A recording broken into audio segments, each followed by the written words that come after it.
So, hi everybody, and welcome back to yet another episode of Faith Brynels Insights. I'm Faith Brynel, and I hope you're doing well today. So, here we are now in season 6. Last week we heard from Sophie, who is the head of Future Faces at the Great Birmingham Chambers of Commerce, and today we're going to talk about the phenomenon. Today we're going to talk about the phenomenon or topic of studying smarter and not studying harder. So, without further ado, let's actually break down what it means to study smarter as opposed to studying harder. So, Faith Brynels Insights, everybody, welcome to the podcast where we delve deep into strategies and skills for study, really to help students and young people and anybody really who wants to excel academically. I'm your host, Faith Brynel. I am an aspiring barrister. I have a BA in politics and I'm now pursuing my master's in law conversion. So that's a little bit about me. So I know firsthand about the experiences of being a student because I've been a student for most of my life. So let's get started without further ado. So I want to just say to everybody as well, welcome to Faith Brynel Insights. Welcome if this is your first episode that you are listening to. Welcome. I hope you're doing well. I hope you're listening to this podcast excitedly, ready to hear about what it means to study smarter, not harder, and ready to unlock academic success. So whether you're a high school student, whether you're a college student, whether you're university, whether you're in secondary school, etc., or pursuing further education, because I myself am a postgraduate, this episode is packed with valuable tips and strategies to really help you achieve your academic goals. So let me first of all talk about something that I really think is dear to actually studying smarter as opposed to studying harder. So the first thing I really say, it really is time management. So time management for me is something that I've always really spoken about. I speak through this. I speak about this in speaking engagements that I do through to schools and colleges, etc. I speak about this in my podcast, in my daily life as well, and in kind of the discourse and rhetoric when I'm speaking to people and networking. I always speak about the importance of time management. So the question begs now, what is actually effective time management? And I'm going to give you a few seconds just to think about that. What do you think? And obviously we can't see each other face to face, but in your mind, what do you think effective time management looks at? What does it look like in theory and in practice? Because sometimes effective time management differs. In theory, it might be something like kind of working and studying for 6 hours straight, but in practice, your physical body, may lead to burnout if you sit there and study for 6 hours without using a break. And so that's what we're talking about when we're talking about the difference between what something means in theory and what something actually means in practice. And so that's what we're really talking about here today. So let's really address it. Let's really think about what time management is and let's define it. So time management, I'd say personally as a student, as I said, is crucial for academic success because effective time management, it pertains to and talks about prioritizing tasks. It talks about goal setting goals and managing your time in a wise and efficient manner. And so for me, I say strategies in order to really actually excel through time management. One of the primary ones that I would suggest is actually creating a detailed study schedule or work schedule and really breaking down your tasks into chunks that are really manageable. And really, that's another way how you can make the most out of your time. And Faith Brynel, you may say, Faith Brynel, how can I actually do this in practice? Because that's the theory because the theory tells us to create a schedule to kind of break tasks down. But what is the practical aspect or elements of this? I really personally say, actually using the Eisenhower matrix. So the Eisenhower matrix is actually broken down into 4 different quadrants. Now, these quadrants are really, really different and really have an impact on how to prioritize your to-do list, how to really kind of become more organized, how to be more productive, etc. So the 4 quadrants are do, decide, let me break them down. So we have do, decide, to delegate, do, decide, and delete. So delegate, do, decide, and delete, or do, decide, delegate, and delete. So let's actually talk through what that actually means in practice and in theory. So the theory of the Eisenhower matrix is really talking about, let's say in our everyday lives, we have a lot of things to do. So, some of us might have children, some of us might have other responsibilities.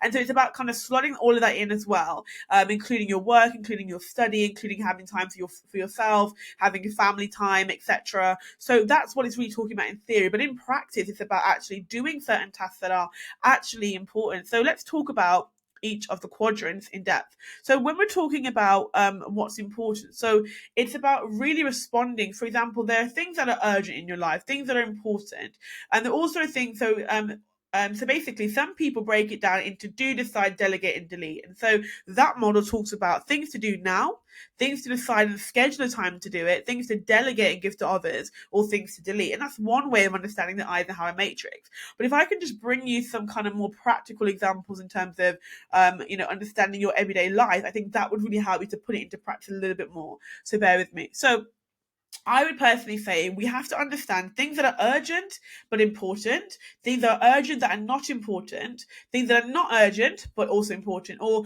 things that are not urgent and not important either. And that's what the delete section is talking about. So delete really means A, it's not urgent, and B, it's actually not important. So, but the do is talking about it's urgent, it's important. The urgent and not important is to delegate, and then the not urgent but important is, that's something to decide about.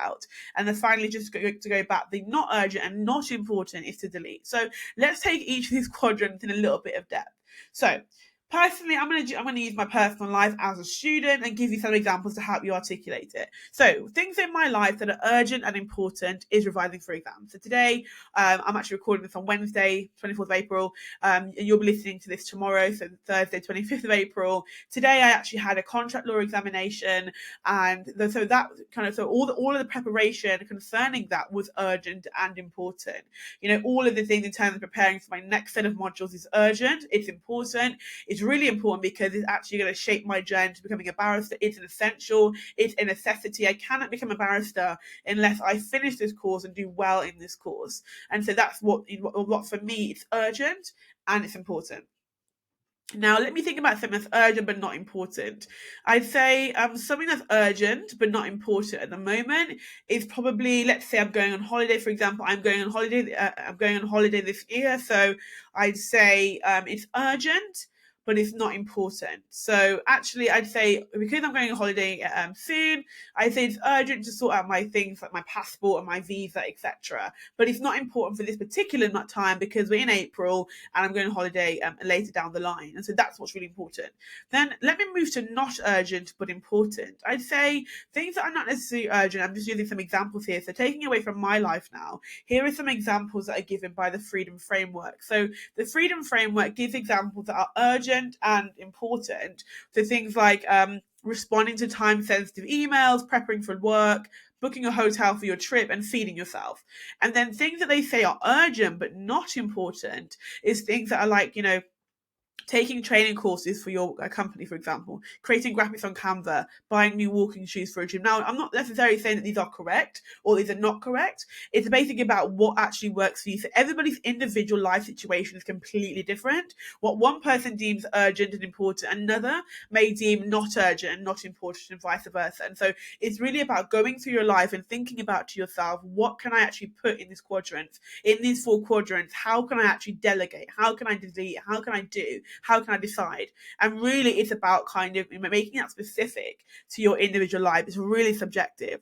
And so we just finished off the last 2 quadrants. So what the Freedom Framework actually say as well is that things that are not urgent and important, and things like working out, cooking quality food, having family time, attending networking events. So it's not urgent, but it's important.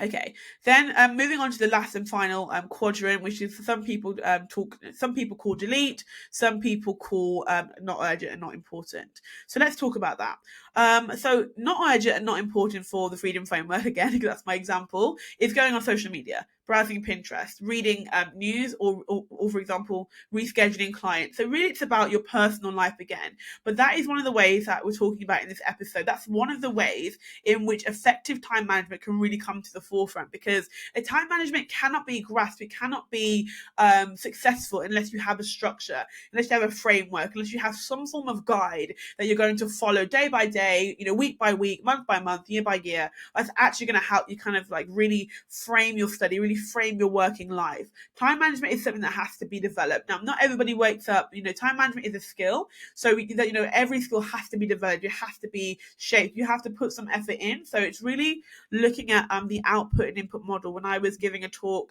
last week at the King Edward School in East Baston for girls for the Young Enterprise program. once I finished my talk, one of the students asked me a question about kind of how do they really be effective? How do they kind of push that positive time management? They also went into other things, but that's what's relevant for this particular context. And I mentioned actually it's about the output and the input model. And so I think I also answered this to another question as well, posed by a teacher. And so this is really about the output and input model. What you put in is ultimately what you get out. So for example, if we take it to the physical health sense, if I go to the gym every single day and I do a hard work, a good workout, I'm more likely to be physically fit than someone who lives a sedentary lifestyle. And obviously this is again based on your personal life, but I'm talking about my perspective and my kind of reality. So I know for myself, if I'm going to go to the gym 6 times a week, I'm going to feel physically fitter in my body. And so that's about physical health and actually attaining physical health, because I actually have a structure where, for example, some people really find that kind of benefit by having a personal trainer. They feel like if they have a personal trainer, it kind of allows them, again, it provides that framework, it provides that structure, it provides that accountability that they need. And so time management, I'm taking a sip of water here.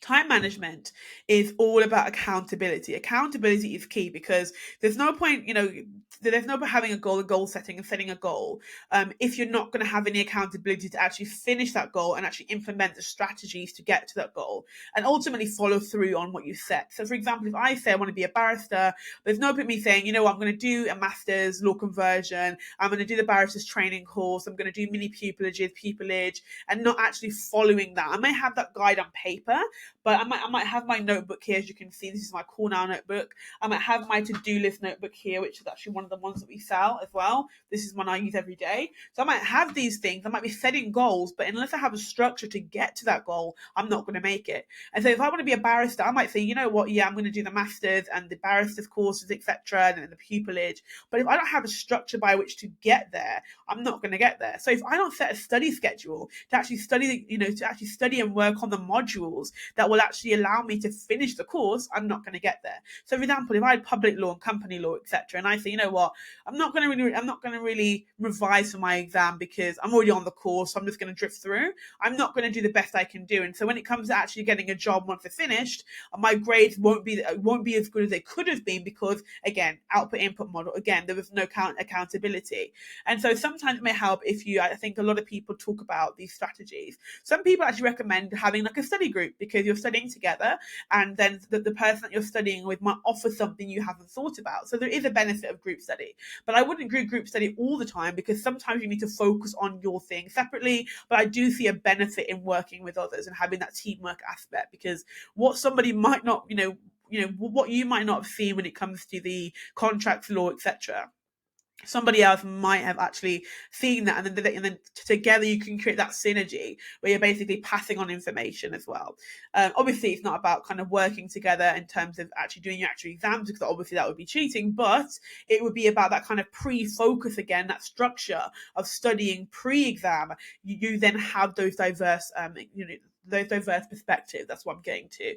And so that's really what's important about accountability. So what we've talked about so far, for those who are just tuning in now, we're talking about accountability. We're talking about studying smarter and not harder. And the way we do that starts with time management. But for time management to be successful and for one to actually push themselves to the limit, you have to actually have accountability and you have to use a structure. My personal recommended structure for time management would be it would be the Eisenhower matrix. Now, I'm not saying that all of you have to change from your current structures, but it is a structure that is recommended. It was created by President Dwight Eisenhower, and so I think for me, having used the Eisenhower matrix before, I do see a great value. And we actually sell resources called the priority matrix. So if you are interested in trying it out in terms of a paper notebook form, head to Amazon, type in Faith Brynels Insights, and you'll find in our shop the priority matrix book that we sell. So that's a little bit there. Let's kind of go further.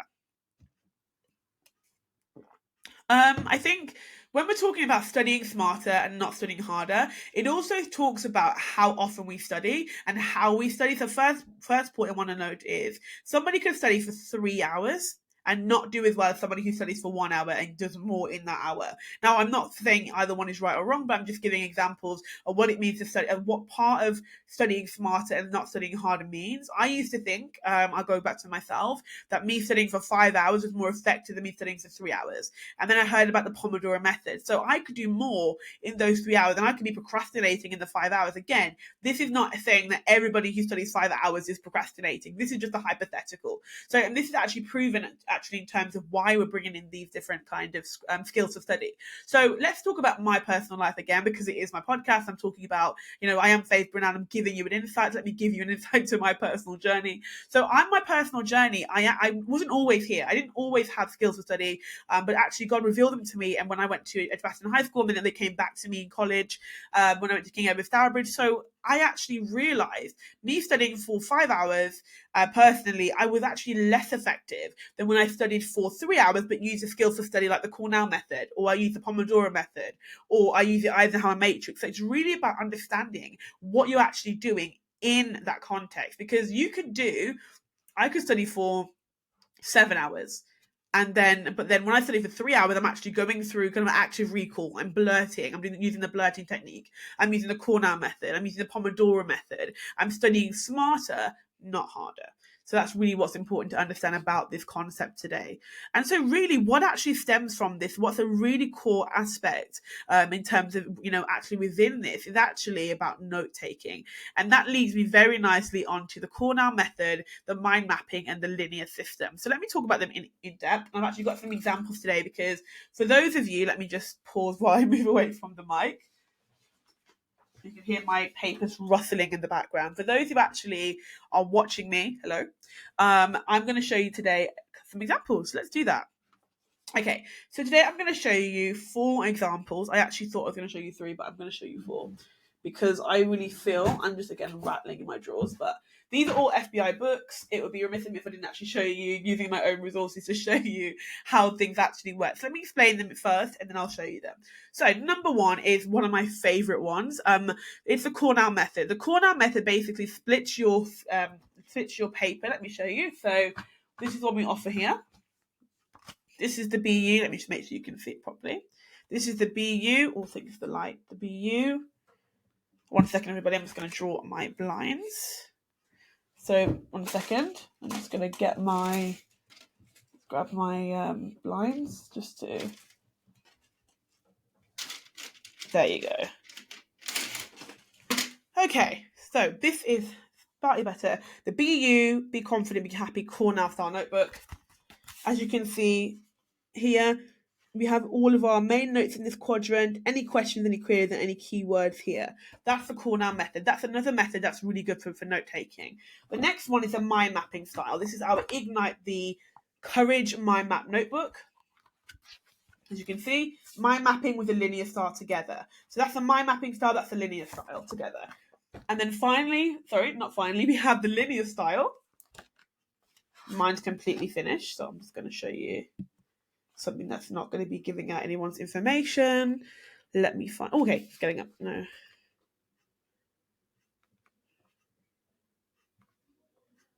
Let me have a look. Okay, that's linear style. So all of these styles basically uniquely and individually and differently actually help somebody to actually succeed. So personally, because I know that a lot of you ask me questions every time I speak to students, they always ask me, Faith, what actually do you use? So I use the Cornell method, as you can see. I use this for my law course at the moment. This is my personal work. I use the mind map style in conjunction with the linear. So I'll show you my example, because it would be, that's my linear, that's my mind map. I use the Pomodoro method. So I study for 25 minutes or 50 minutes, and then I have a 10-minute break. And then after every 4 50-minute session, I'll have a longer 10, 15-minute break, maybe 20. And then I also use basically active recall and blurting. So I use flashcards and things like that. So here are some example flashcards I actually prepared for my master's. I did my master's exams. So I did some of them for a couple of modules. So this is for the contract law module. These are some of my flashcards. Oh, my mic's slipping. Just trying to escape.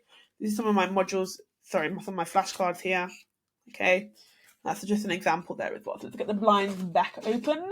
because I'm not going to show you, and I can't really podcast in a dark room.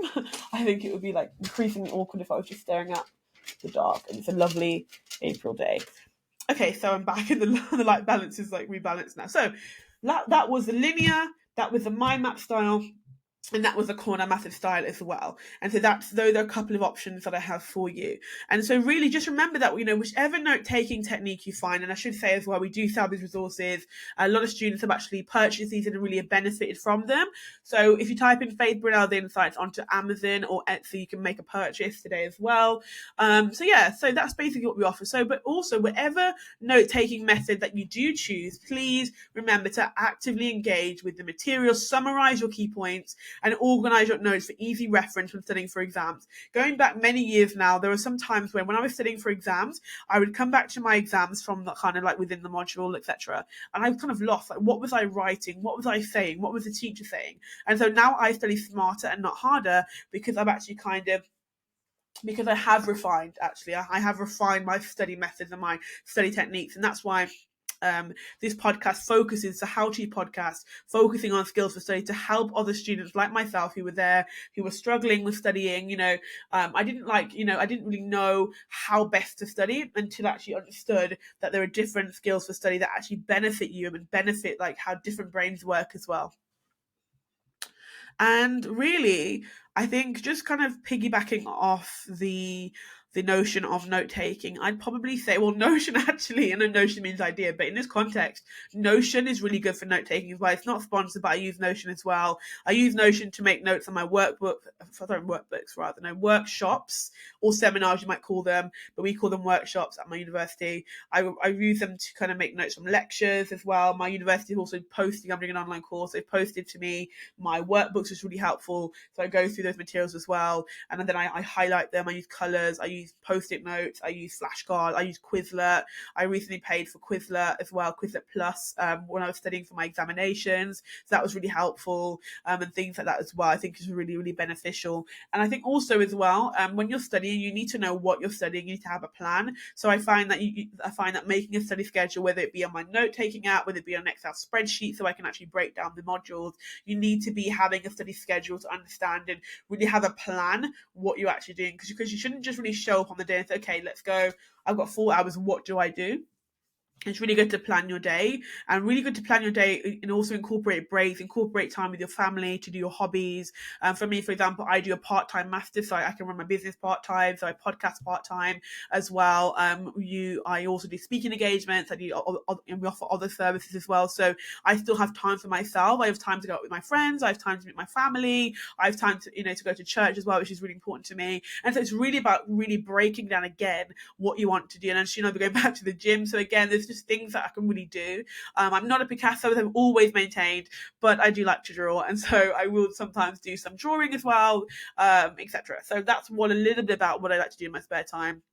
A couple of things as well I want to mention. I want to mention before we end today's episode. I want to mention a book I recommend, and I want to mention a couple more things. So let me just carry on. So how long more do I have? Okay, a couple of things really before you go. So just kind of sticking with note taking, I'd say the to-do list notebook is really, really good. This is basically, this is one of our best sellers as well for students and entrepreneurs, etc. This is a note taking book, etc. So I use this, as I said. So I use this to-do list for my academics, and then I use another journal for my business journal, just to separate things as well. So I know that if I pick up one journal, that's my business journal. If I pick up one journal, that's my academic journal as well. But if you choose to put them together, etc., then obviously you can save money as well by just buying the one and splitting it. You can split it as well, or you can integrate the tasks, because the way I've set this out is basically based on the Eisenhower matrix as well. So it's having a look at things that you should do, things not to do, and delete. So it's really based around that as well. So do have a little look if you get the time. So just really breezing through now a couple of more things before we end today's episode. Number one, I'd say, is critical thinking is really key as well. As we said before, when we're talking about the different methods, it's really about questioning. Really about analyzing your arguments. Really about questioning your assumptions. Am I just thinking this because, etc. Really evaluating your evidence, and really by developing your critical thinking, you can deepen your understanding of the topics, of the concepts, and really approach your assignments in your exams with a higher level of confidence. So really studying smarter and not harder is key to maximizing your learning outcomes, really to incorporating these evidence-based study techniques as well, because there was a study conducted at a university which actually said that 17% of students who used the Cornell method, their grades actually increased by 17%. So that's just a stat, that's just a study that was undertaken. So that's what I actually feel, and I do feel that the Cornell method for me as well, as a student, as a master's student, really helps me as well.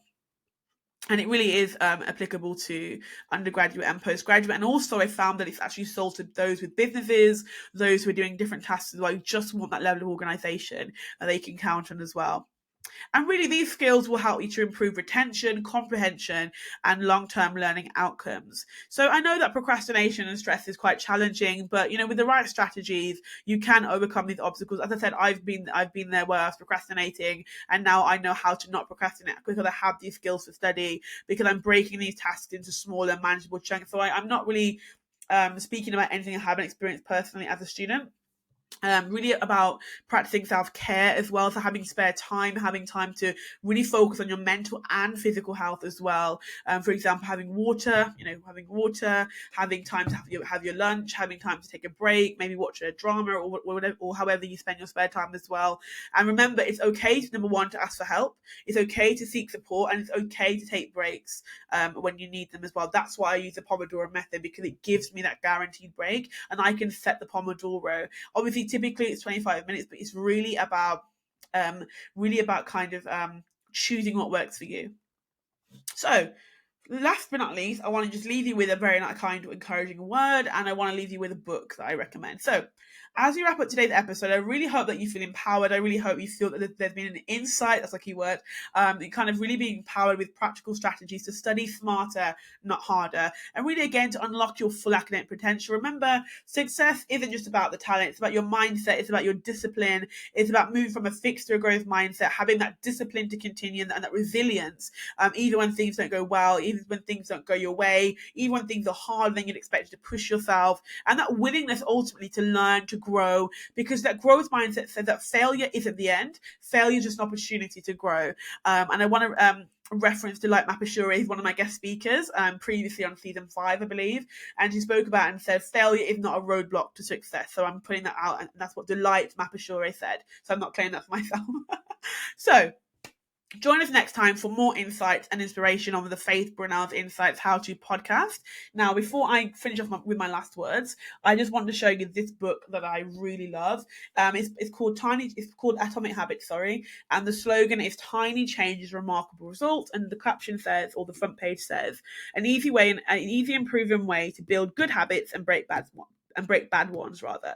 And that's by James Clear. And at the time of printing, over 8 million copies were sold, and I get the hype. I get why. So it's really, really interesting. And actually, a lot of people I've spoken to, and I want to mention one thing as well. My dad hosted the Global Leadership Summit at the Bethel Convention Centre last year for the first time in Birmingham. And actually, a number of people, once we spoke to them, networked with them, once they heard James Clear's online talk, they actually bought the book. So actually that Global Leadership Summit is happening again this year on the 21st of November at the Bethel Convention Centre. More information will be in the caption. That is a leadership conference. And last year's theme was Lead Where You Are. So finally, again, until then, keep striving, keep striving, keep learning, keep unlocking your full potential as a student, and as whatever you are doing, keep striving, keep learning. Remember, it's not an event, it's a journey. Your journey can begin now. Have a great day. Have a great week. And this is your host, Faith B, and I'm signing off. Bye, everybody.